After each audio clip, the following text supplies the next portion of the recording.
They looked at his skin before they looked at his seat. He was polite, professional, carried a boarding pass marked first class upgrade, confirmed. But when they denied him his seat, called for backup, and whispered like he didn't belong, he didn't raise his voice. He just made one quiet call. And by the time the plane took off, half the airline's corporate structure had been put on hold. Because this wasn't just a passenger. This was the man their food upgrade campaign was built around. And that morning they almost lost everything. The terminal buzzed with routine, clicking heels, muffled announcements, and the low hum of early travelers dragging carry-ons across polished floors.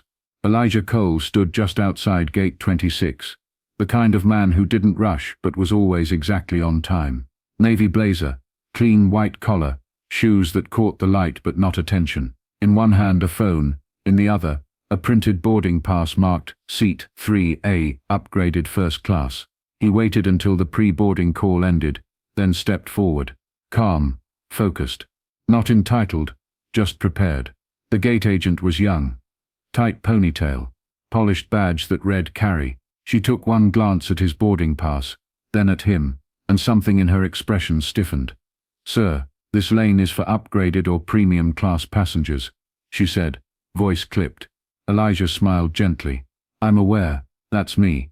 She didn't scan it. Instead she frowned. "I'll need to check your booking again. Do you have ID?" He raised an eyebrow. "Sure, but it's not standard to require ID here, is it?" Her eyes narrowed slightly. "It's just protocol." She said it like it wasn't. Behind Elijah, a businessman in khakis and wireless earbuds shifted, exhaling sharply. "What's the hold-up?" Elijah stepped aside, handed over his ID, and waited. The screen in front of Carrie blinked, then again. Nothing was wrong with the reservation. Still she hesitated, called over another agent, whispered something Elijah couldn't quite hear. The second agent leaned around Carrie, glanced at Elijah, then the screen. Her face didn't change, but the air did. Elijah felt it. The silence behind him thickened. The passengers in line weren't sure whether to keep watching or pretend not to. One child whispered to her mother. A man 2 people back-mouthed. "Is something wrong?" Another minute passed. Then a security officer began walking toward the desk. Elijah didn't flinch. He was used to this, being looked at twice, spoken to once, then doubted anyway. The officer didn't say anything. He just stood nearby, arms crossed, watchful. Carrie finally spoke again. "We're working through a small issue," she said into the microphone, addressing the crowd like Elijah wasn't standing 3 feet in front of her. A few people exchanged glances. Elijah didn't look at anyone. He took a step back from the desk, reached into his blazer pocket, and pulled out his phone. Dialed one number. "Maya," he said softly, "can you pull the Jetlink agreement? The master supply contract, food sustainability division. I need the exact total value." He paused. "I'll explain in a minute. Just flag it." He ended the call, slipped the phone away, and waited. Not angry, not loud, just still. Carrie pretended to check the screen again. But the moment was no longer about policy. It was about perception, and Elijah knew exactly how that game was played. The agent's fingers hovered over the keyboard like she was still trying to justify a decision already made. Her voice, when it returned, had lost its initial professionalism. "Sir, I'm going to have to ask you to step aside while we confirm a few things." A few things. Elijah Cole stepped to the left without resistance, boarding pass still in hand. Idaho already returned to his pocket. The officer shifted subtly to follow, maintaining a posture that said watch, not assist. More passengers filtered into the gate area. The lane for Group 1 started to form, but no one was boarding. People could feel it. Something was off. A quiet tension hung in the air, the kind that creeps in when authority lingers without direction. Elijah didn't frown, didn't raise an eyebrow, just watched. Carrie whispered again to the second agent, who picked up a walkie clipped to her waist. A low mutter, a nod, back up, without a word of cause. The problem wasn't procedural, it was perceptual. To them Elijah didn't look like someone who should be in first class. Too quiet, too composed, too unexpected. His silence made them nervous. His stillness felt like challenge. But Elijah wasn't challenging anyone. He was documenting. Every pause, every whisper, every misstep. Behind his calm eyes was a mind already building the timeline, already calculating the cost. Not the cost to him, the cost to them. He'd seen this before. The slow descent from curiosity to discomfort to caution. The way people reframe a black man's confidence as confrontation. The way a seat becomes suspect when it belongs to someone they didn't expect. And still, he said nothing. A woman 3 seats away shifted in her chair and glanced toward him, then quickly looked down. A man at the window leaned over to whisper, "Something must be going on." Another person took out their phone, not to record, just to have it ready. The second officer arrived quietly. Same stance, same unspoken script. Elijah kept his eyes on the gate desk. Carrie tapped on her keyboard with unnecessary force now, pretending she hadn't made the wrong call 30 seconds after he walked up. He glanced at the departure screen. Flight still on time. Interesting. His phone vibrated. A text from Maya. Got the number. Total contract value, $36.4 million. Want me to pull the partner directory? He didn't reply, just locked the screen and slipped the phone back into his pocket. Still calm, still composed. They saw a passenger, but standing there, measured unmoving, was a man with the power to reroute more than planes. And the longer they delayed him, the closer they came to grounding something far bigger than a flight. Elijah stepped away from the gate like he was moving through water. Slow, controlled, unbothered. He didn't pace. He didn't fidget. Just stopped near the tall windows that overlooked the tarmac, where luggage carts zigzagged like beetles in the distance. The officer stayed planted a few feet behind, arms crossed, eyes flicking from Elijah to the boarding desk and back again. Still no words. Still no reason. Just presence. Authority without explanation. Elijah pulled out his phone, opened his contacts, and tapped one name. "Maya," he said. Voice steady. She answered on the first ring. "Everything all right?" "No," he replied calmly. "I'm being delayed at gate 26. Can you pull the vendor agreement with Jetlink Airways?" There was a beat of silence on her end. Then, "Which one? Lounge services or main cabin?" "The full food sustainability contract. The updated version with the revised sourcing clause." "Yes, the $36 million one. I'll have it in 60 seconds, she said. "Good," he said. "Stay by the phone." He ended the call and let the screen fade to black. No raised voice, no visible frustration. Just precision. Back at the desk, Carrie was typing again. But it had nothing to do with his name now. She was sending messages. Quick ones. Her posture had shifted. Shoulders tight. Eyes darting. She knew something had changed, but didn't know how much. Passengers were beginning to notice. Not just the security guard. Not just the delay, but the stillness of the man at the window, as if everyone else was in motion, and he was the center point holding the tension in place. Elijah didn't turn around. He wasn't calling for help. He was calling for clarity. Behind that simple request, "Pull the vendor agreement," was a quiet power few in that terminal. Understood. Because what Carrie had blocked wasn't just a passenger. It was the man whose company stocked over 60% of Jetlink's premium meal inventory. The one their fall marketing campaign was about to feature. The one who sat with their executives over quail and lentils and designed a sourcing model that could cut their waste in half. He didn't need to remind them. They were about to find out. A low murmur spread behind him. Another flight delay flashed on the board. A woman at the gate desk asked Carrie something and got waved off without an answer. Elijah glanced down at his phone again. A text popped up from Maya. "Got the contract. Want me to notify Atlanta, or wait?" He didn't type back. Just let the message sit, because Elijah Cole wasn't waiting for permission. He was waiting for recognition, and whether they realized it or not, the countdown had already begun. The scent of damp earth and crushed tomato vines still lived somewhere deep in Elijah's memory. Back then, mornings in Pine Hollow, Arkansas began before the sun, before the birds, even. His mother, Ruth Cole, worked the breakfast shift at the only diner in town, and cleaned motel rooms after lunch. On weekends, she sold okra and collard greens from a folding table outside the church parking lot. She didn't complain. She moved like someone who knew what stillness cost. Elijah used to wake up to the sound of her humming gospel songs as she packed his lunch. 2 boiled eggs, A slice of cornbread wrapped in wax paper. A quiet reminder, do your best, and don't let them see you break. He watched her hustle. Her posture never slouched. Her tone never bitter. People underestimated her, because of her job titles. But Elijah didn't. He saw what others missed. The woman who fixed broken faucets at midnight, who balanced 4 bills with 1 paycheck, who still remembered birthdays for neighbors that forgot hers. She didn't teach ambition, she modeled it.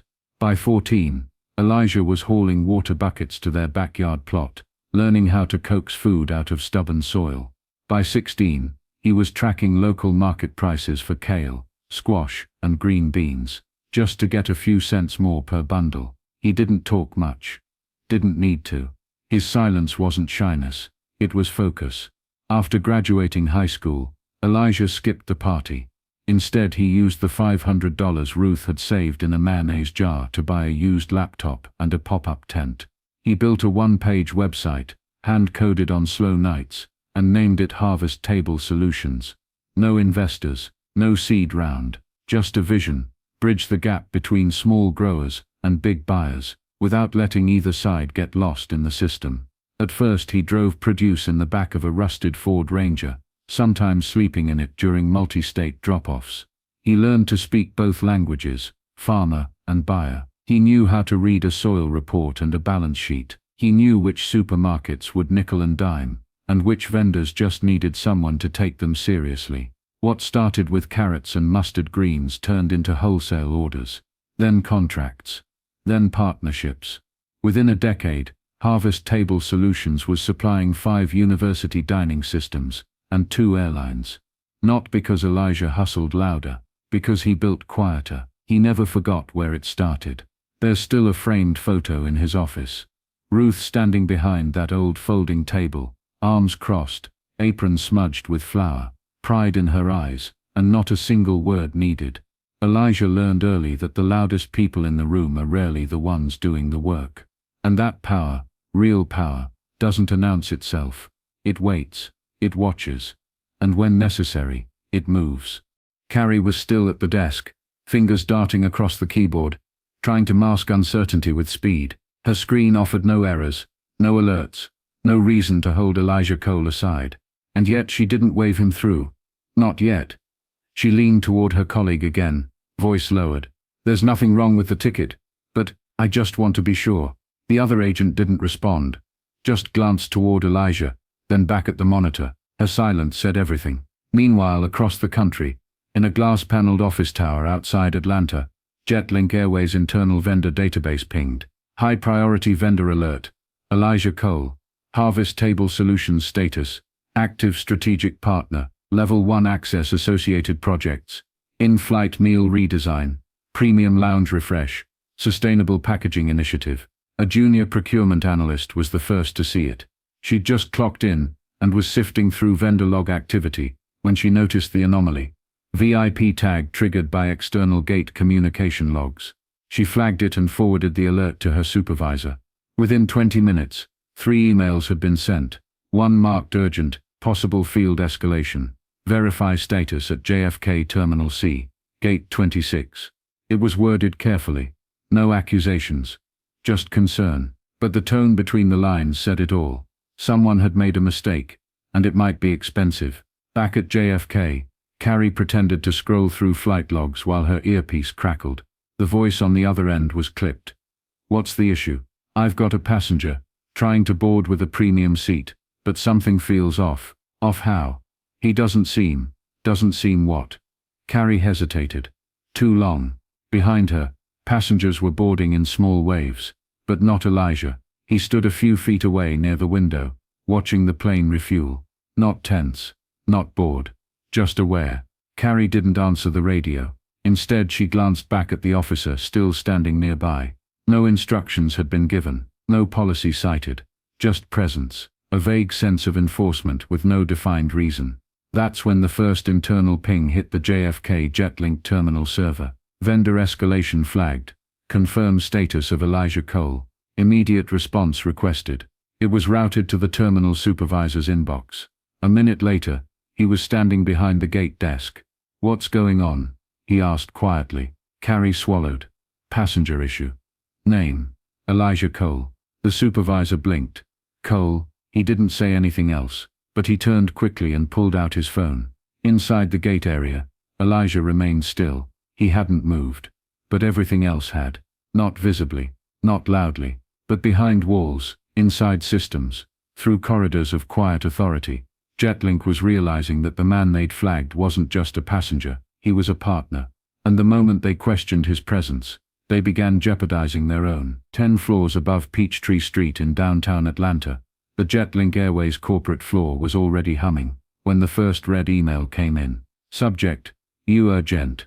Vendor interaction alert. JFK Terminal. Cynthia Boone, VP of Strategic Partnerships, opened it mid-sip of her coffee. She didn't finish the drink. Her eyes scanned the name. Elijah Cole, a direct vendor. No, the vendor, the backbone of their fresh flight relaunch scheduled to debut next quarter. Harvest Table Solutions wasn't just a supplier, it was the pivot point.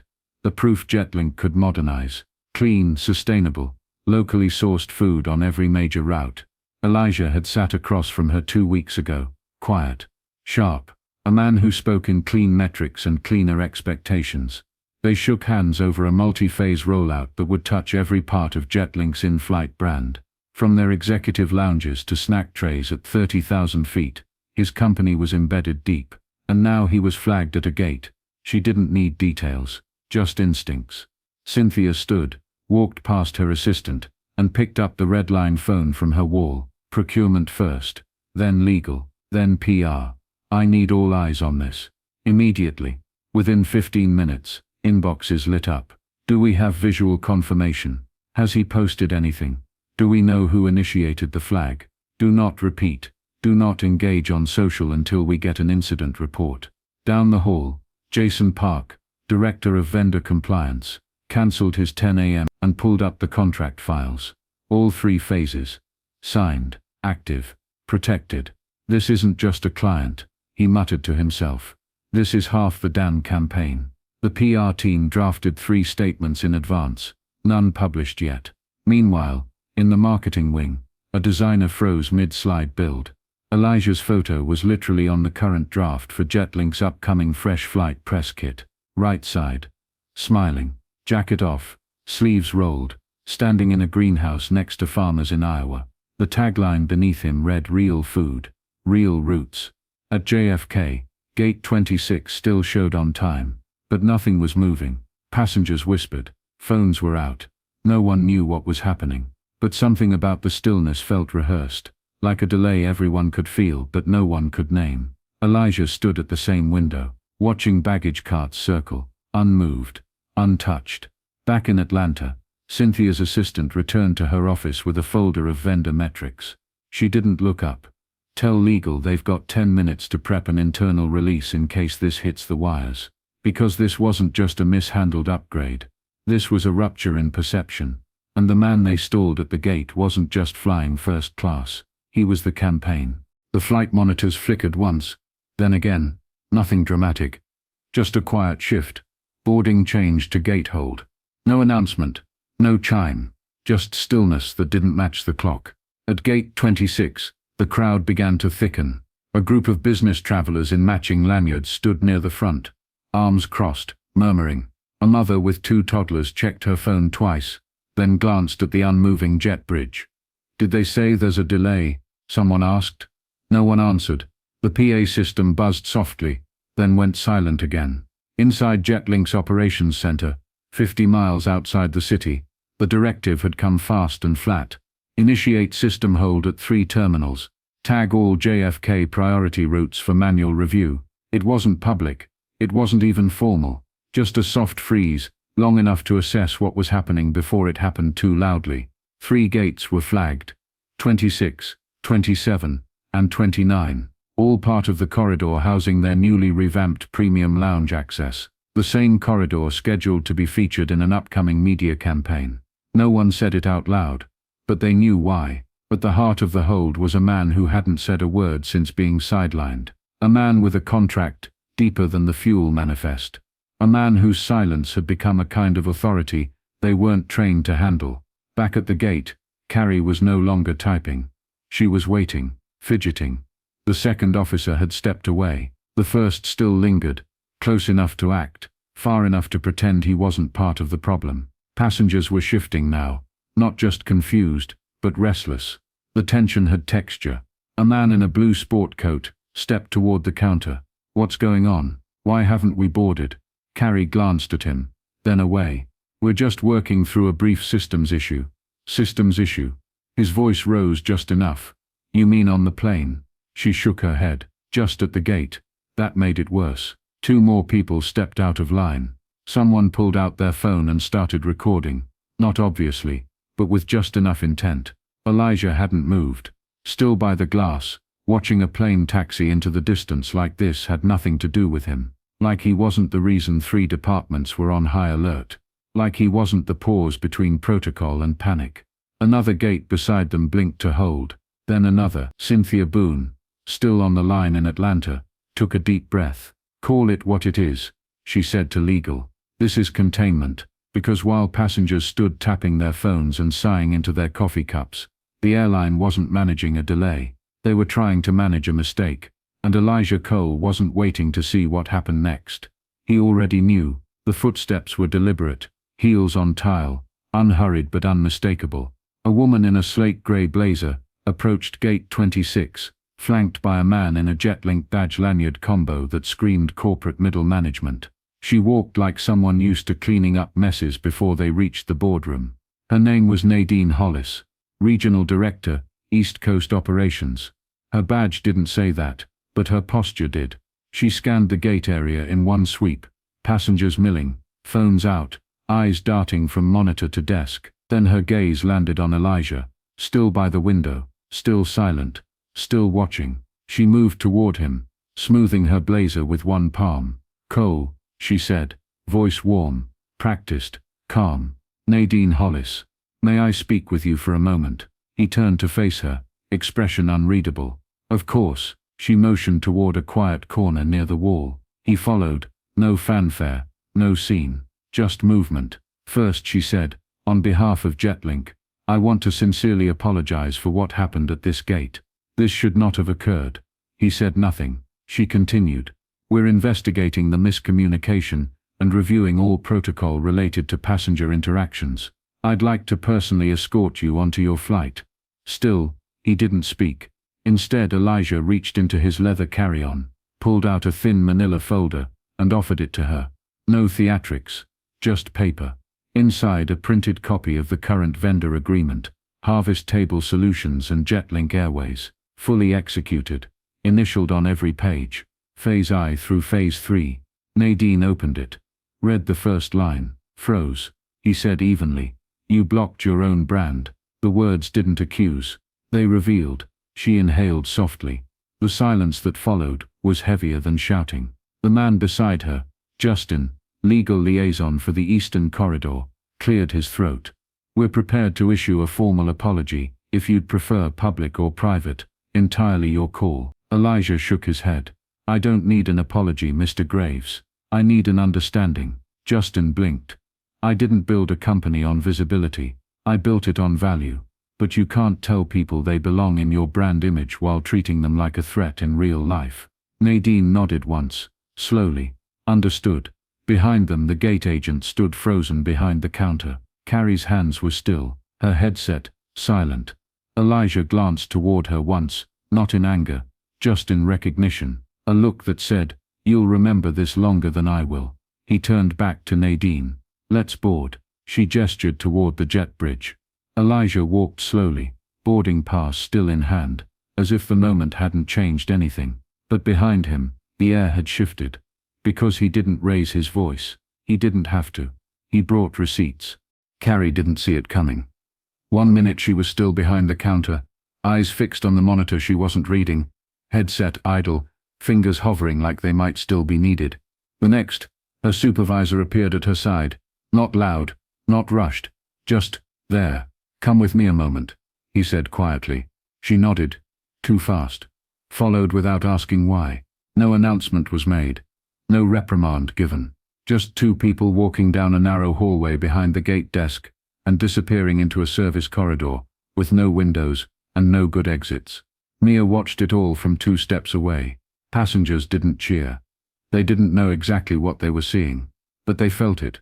The way tension thinned, the way the air settled just enough to say something had shifted.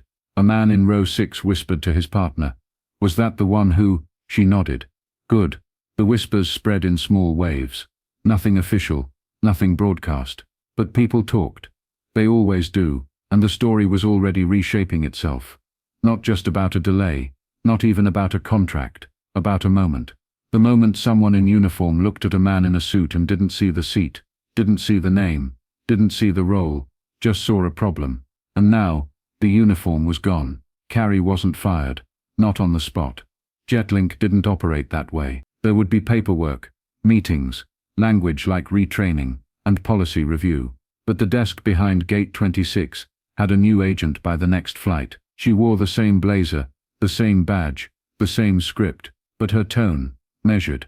Her posture, careful. She didn't just scan boarding passes. She looked people in the eye, not for compliance, for awareness. Because the room had been reset, back at the gate, Mia turned to adjust the boarding lane markers. Her hands moved slow, deliberate. She'd said nothing during the incident, but she had seen everything. And that silence, that watching, had been its own kind of protest. She stepped back from the rope and glanced toward the plane, where the jet bridge had already sealed. Elijah was gone now, somewhere above the clouds, leaving behind no storm, no mess, just clarity. And that was the part people would remember, not his voice, his stillness, the weight of what wasn't said, the restraint that echoed louder than outrage, the way he held a mirror up without raising his hand. Carrie's name didn't trend. Her face didn't go viral, but every agent who worked that wing heard about what happened at Gate 26, and every time they reached for a headset, or second-guessed a name that didn't look familiar, something tugged at them, a hesitation, a question, a chance to choose differently, because uniforms don't make judgment right. And some lessons don't get filed, they get felt. The cabin lights glowed soft and sterile, the way they always did before takeoff. A flight attendant moved down the aisle with deliberate care, offering drinks to first class before they even asked. Another brought a warm towel on a tray, even though no one else had been offered one yet. Mr. Cole, the attendant said gently. If there's anything else we can get you, just say the word. Elijah opened his eyes slowly, not startled, just present again. Thank you, he said, voice low, neutral. He didn't need the towel, didn't touch the drink. He leaned back in seat 3A, and closed his eyes again. Not to sleep, just to rest. Because the exhaustion wasn't physical, it was deeper than that. The kind that settles in your chest when something familiar happens again. Too familiar. Not because it's dramatic, but because it's routine. Not because it's loud, but because it always arrives, wrapped in politeness. The crew didn't mention what had happened. They didn't have to. The way they moved, the way they looked at him with soft, careful eyes, it said enough. Apology without words. Recognition without admission. Above 30,000 feet, the jet leveled out. The hum of engines replaced the tension of the terminal. But for Elijah, the altitude didn't create distance. It only gave perspective. He didn't think about the gate anymore. He thought about what came after. About the people in that terminal. The whispers, the pause before assumptions are made. He wondered who might carry that pause with them, into the next line, the next seat, the next decision. Jetlink would recover. Elijah knew that. The PR team would tighten the narrative. Legal would run its audit. HR would review sensitivity practices, for the 100th time. But something had changed. Not loudly, not publicly, just enough. Someone in Atlanta was still holding a printed contract in her hands like a live wire. Somewhere in JFK, a manager was rewriting the day's shift notes. And somewhere on the corporate Slack thread, someone had typed, "Let's make sure we know who we're talking to next time." Elijah's fingers rested lightly on the armrest. He wasn't interested in consequences. He was interested in clarity. Because when people think power looks a certain way, they miss the ones who don't need to shout. They miss the ones who change the room by standing still. The seatbelt sign pinged overhead. Elijah opened his eyes again, looked out the window at the clouds below, clean, unbothered, unaware. The plane kept climbing, but on the ground, a story had already begun descending into memory. Not a scandal, a shift. And that, Elijah knew, was more lasting than outrage. The ballroom was colder than expected. Polished floors, rows of name tags, a stage lit in soft blue. Industry insiders filled the chairs, murmuring over compostable coffee cups and branded notebooks. The Western Food Sustainability Summit had been underway for hours, but everyone knew who they were here to see. Elijah Cole arrived through the side entrance. No announcement, no introduction, just a quiet nod to the stage manager, and a slow walk toward the podium. He wore the same suit from the airport. Still crisp, still composed, not a wrinkle in sight. The MC cleared his throat. Our next speaker is the founder and CEO of Harvest Table Solutions, a company reshaping how food moves from farm to fork. Please welcome Elijah Cole. Polite applause. He stepped forward, no notes in hand. For a moment he said nothing. Then, softly, sustainability doesn't start in the soil, it starts in the system. The room stilled. He spoke not with grandeur, but with gravity. Told a story about a farm in Mississippi that lost its buyer because someone forgot to update a spreadsheet. About a vendor from New Mexico whose chili crop was passed over for a larger supplier, not because of quality, but because no one bothered to return the call. He talked about how small assumptions, tiny shortcuts in reading names, credentials, accents, could cost more than just dollars. They could erase people. And he never mentioned Gate 26. But the message was clear. The supply chain isn't just trucks and boxes, it's people. People who get overlooked because they don't fit the profile someone's built in their head. He paused, then added, sometimes the rot doesn't start in the field. It starts in the shortcut. The air thickened. A woman from a Seattle food co-op lowered her pen. A grocery exec in the second row leaned forward, his hand on his chin. Even the AV tech in the back stopped scrolling his phone. Elijah spoke for 22 minutes. No slides, no stats, just truth. And when he finished, there was no immediate applause, just stillness. A rare kind. The kind that says a room is rethinking itself. Then, one by one, they clapped. Not because it was polite, because it was earned. Afterward Elijah shook hands, posed for a few photos, answered one question about regional sourcing with a quiet, "That depends on who's willing to listen." No one asked about the airport. No one had to. His keynote wasn't about what had happened, it was about what always does. And in that moment, standing beneath a soft blue light and a recycled cardboard banner, Elijah didn't just deliver a speech. He reminded the room that real change doesn't come from outrage. It comes from recognition. The story never trended. No hashtags. No press conferences. No angry op-eds. Just a single photo. Elijah Cole standing near the windows at Gate 26, phone to his ear, boarding pass in hand. The image wasn't dramatic. No confrontation. No security standoff. No shouting. Just stillness. Composure. A man surrounded by noise, yet untouched by it. Someone at the terminal had snapped it. No flash. No framing. Just instinct. It floated around quietly at first, through internal group chats, vendor Slack threads, a few private LinkedIn posts. Then it reached inboxes. Then boardrooms. And suddenly that moment, that pause was everywhere. In Minneapolis, Jetlink's executive team met behind closed doors with HR, legal, and vendor relations. No one needed convincing. The decision was unanimous. Mandatory retraining.